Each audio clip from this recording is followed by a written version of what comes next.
Sensitive topics incoming. Y'all know what happened over last weekend. Okay, I'm going to address this up front very quickly, and then we will get to the story. I am saddened by the state of my nation right now. I am grateful that President Trump survived, and my prayers go to him and his family, and my prayers go to the victims of that shooting and their families. I also pray for the repose of the shooter, that God may have mercy on his soul and on his family. After the events of this weekend, the internet basically broke. All of the crazies across the entire political spectrum were activated. If you thought X was a hellhole before, I don't know what to possibly compare it to. We have worn out hell. At this point, hell is just a comfy warm blanket by comparison. Whatever is worse than hell is the state of Twitter at this point. Some people were expressing the opinion that they were sad that the shooter missed. Those people have been experiencing a lot of backlash. And then a video emerged from a Tenacious D concert in Sydney, Australia that was this. Make a wish, don't miss Trump next time.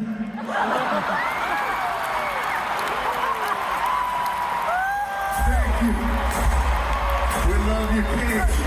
Matt, take it backstage and cut it into pieces, please. Yeah, not a good look. The response to Kyle Gass's remarks was very quick, with a lot of people messaging them saying they were disappointed. Probably also a lot of very vile messages being sent to them. Many fans were canceling or asking for refunds for their tickets to upcoming Tenacious D shows. So much that multiple venues were actually starting to cancel Tenacious D themselves because they didn't have the tickets sold. If you can't guarantee a number of butts and seats, the venue won't hold your event. Things got so absurd, an Australian politician called for Tenacious D to be deported from the country. This backlash quickly prompted Jack Black to put out an apology on his Instagram, and very shortly after, Kyle Gass, the good things. But this wasn't enough to prevent Kyle Gass from being dropped from his talent agency. Jack Black initially postponed one of the upcoming Australian shows, but has just developed into canceling the rest of the tour and offering refunds to any of the fans who already bought tickets. But he also said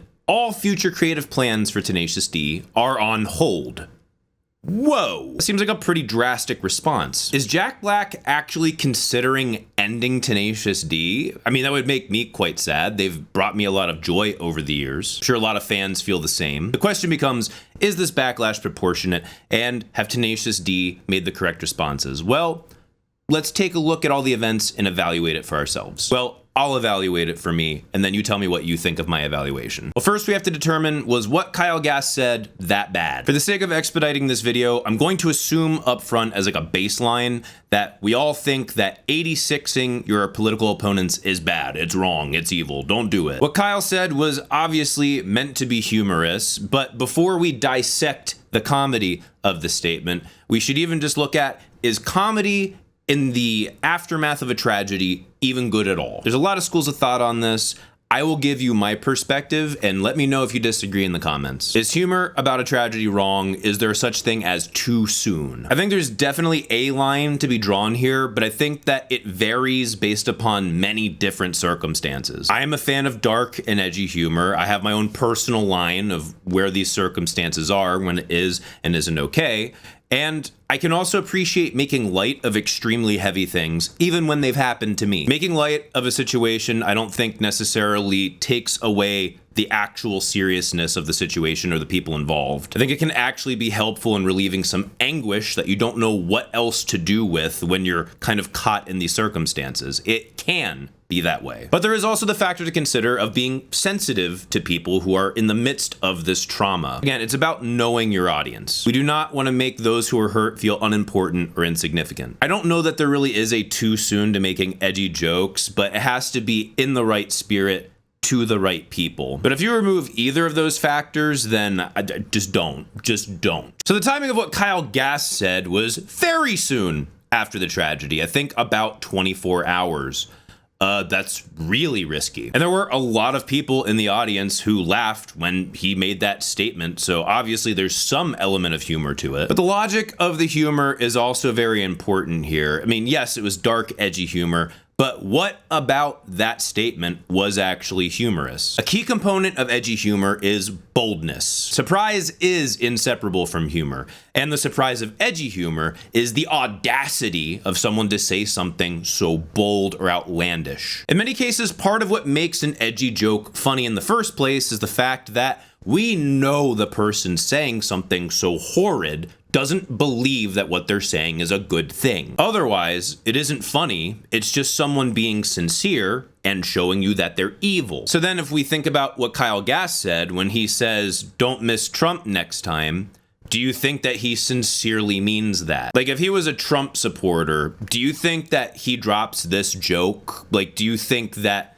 if he was a Trump supporter, that would completely change the calculus of how we're evaluating this and how he would react in that circumstance? Given how Jack Black has now come out publicly in favor of Joe Biden and spoken as a supporter publicly, I think we can assume there's at least a hint of sincerity in this statement. So Kyle saying something egregious that he didn't actually mean, probably not the case here. And if so, why are people laughing then, if he really means it? Because the surprise of the boldness in Kyle's statement comes from the fact that they've always seemed to be a pretty politically neutral band, and here they immediately take a super strong political stance. The surprise is that he took a side very strongly, unexpectedly. And this statement could very easily be taken as endorsing political violence. Not good and absolutely worth apologizing for. Okay, so with all of that baked in, is it worth canceling all of their shows over? In my opinion, they didn't really have a choice. Many of these venues were already canceling on them before they ever got around to canceling, so this point is kind of moot to me. Is it worth suspending further creative activity over this? From a certain perspective, I would say, yeah. If you're thinking about it as a PR person, you need to let this cool down. Things are incredibly hot, and this is gonna take a while. But the phrasing on saying suspended until we don't know when is very open-ended, and it's just like, are you just gonna stop the band altogether? Is Tenacious D Tenacious done? Is it worth ending Tenacious D over this? In my opinion, no. But there are a few things to consider. Jack Black has a much larger public profile than Kyle Gass. He's been in a ton of A-list movies, and his popularity seems to only grow with time. He already has a lot being on the line, being widely popular, and a part of a lot of this family-friendly general audience content. Now add into the mix that he just strongly associated his brand with Joe Biden. Now that doubles the amount of risk. By Kyle saying this at the show, this now comes closer to tying Joe Biden to people who endorse political violence. That's a horrible look for a campaign and does not make Jack Black a good advocate. Jack is in an incredibly sweet spot right now, financially, career-wise, and he also has a beautiful family. The last thing he wants to deal with is the craziness of having his career destroyed because his friend dropped an insensitive line on one of their live shows. So putting the brakes on Tenacious D and separating his personal brand, this Studio A brand, from his friend Kyle Gass is probably what he's trying to do right now. Put a little bit of separation between Kyle and him in the public eye. In my opinion, it's a smart optics move, and it's not inherently leaving your friend out to dry either. So next, can we believe the sincerity of the apologies? Well, let's read them. Jack Black said, "I was blindsided by what was said on Sunday. I would never condone hate speech or encourage political violence in any form." Your reaction being to laugh at the comment doesn't really communicate blindsided to me, but let's take him at his word for a second. A lot of times in comedy, people will just spitball things without actually thinking them out first. I mean, they do improv comedy. That's where they came up in, and that's a part of the game. Going with your gut intuition can create some of the best comedy, especially when your gut intuition is for irreverence. And in that social circumstance, among friends, behind closed doors, not publicly, I can see just giving that a chuckle and moving on. In front of a live audience? Yeah, I don't know about that, Jack. I'm more willing to accept that you didn't really digest the full gravity of what was said when he said it, and you're pretty much used to being around people who just blindly agree with you. So I feel like this may be a smidge on the blame shifting side. Oh, I was blindsided. I am willing to believe that he and Kyle didn't really fully digest how bad it was what they were saying when they said it live on stage in front of the energy of a massive crowd. And in the moment of doing comedy, you are far less concerned with being sensitive and way more concerned with eliciting a reaction. Okay, so let's go to Kyle's apology. The line I improvised on Sunday night in Sydney was highly inappropriate, dangerous, and a terrible mistake. I don't condone violence of any kind, in any form, against anyone. What happened was a tragedy, and I'm incredibly sorry for my severe lack of judgment. I profoundly apologize to those I've let down and truly regret any pain I've caused. Honestly, that's a great apology. No notes. He took responsibility. He didn't shift blame to anyone else. He admitted that what he did was wrong. And I believe he's actually sorry. Those are the words of a man who realized that he messed up. As a person who's made many terrible jokes and horrible decisions that I wish I could take back and I regret with most of the fibers of my being, I definitely resonate with this. I think both of these apologies are good. I believe them. And regarding those who you let down with that statement, Kyle, I would consider myself one of those people you let down. But I greatly appreciate the apology, and I would love for you and Jack to get back to making art, even if we disagree on politics. Okay, after evaluating the situation, this is my final boiled down take. It was Kyle's birthday at this live show. They surprised him on stage. Everyone's feeling really good and wholesome. And everyone's feeling like, oh, I love you, Jack. Oh, I love you too, Kyle. Why don't we tenacious each other's D's? Jack and Kyle come from an improv comedy background, so they're kind of used to going off the cuff and taking big risks. After all, in comedy, the greater the risk, the greater the reward you can reap if you stick the landing. I think what Kyle said did come from a real place, not necessarily that he wants to see Trump dead, but that he does see him as a threat and is not okay with him. He hates him. Exaggeration is an ingredient in comedy after all, but only Kyle knows if he was exaggerating or not. When Kyle said this, Jack was not expecting this line, and he chuckled at the boldness of the statement. And they moved on so as to not put focus on this, because that's not why people bought tickets. I'm assuming the gravity of what had gone down did not hit them until they saw all of this crazy backlash online. And I think they are going to be way more considered with what they say in the future. If you are offended by what they said and you're a Tenacious D fan, do you forgive them? Should you still be a fan? I would say yes. If you still like the stuff that they put out, go for it. Be a fan. We all have moments of weakness or moments where our worst side comes out. We should not be defined by those low moments and not have those held over our head. We all need paths to redemption. And in my heart of hearts, I believe they are not in favor of political violence. But in that same spirit, I think it was really wrong for Kyle's talent agency to drop him. I think that's way too harsh. I don't see what that's supposed to accomplish. It's not like he has a history of doing things like this that I'm aware of. And I mean, people make mistakes. But will the band actually end now?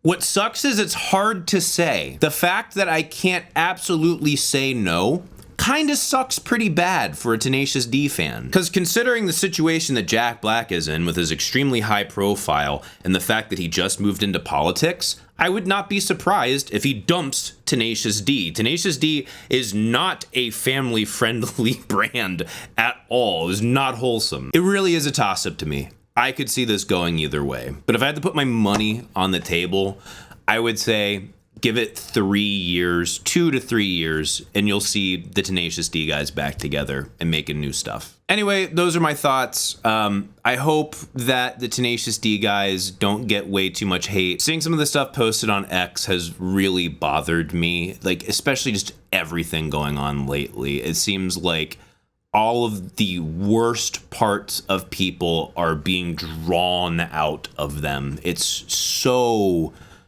horrifying and disheartening. I have no idea how to move back from this ledge because I think people are done listening, which is one of the reasons why I have been such a strong advocate for listening intently on my channel. I think some people have picked up on this, but I don't know if everyone has. This is off script now, by the way. One of the biggest reasons why I wanted to foster debate and critical thinking in music was because I saw so little of it happening in the political sphere and things were getting so heated up and people weren't listening to one another. And I wanted to create a space for people to do that in a safer environment, to be able to argue your point of view and try and find some proper reasons for your point of view without having to basically paint someone as morally evil for not liking a song.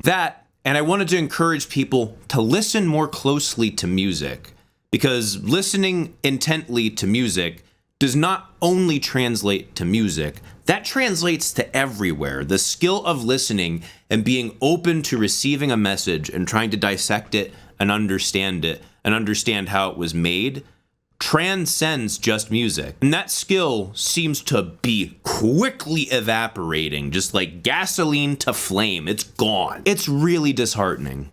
It really is. I love you all very much. I really do.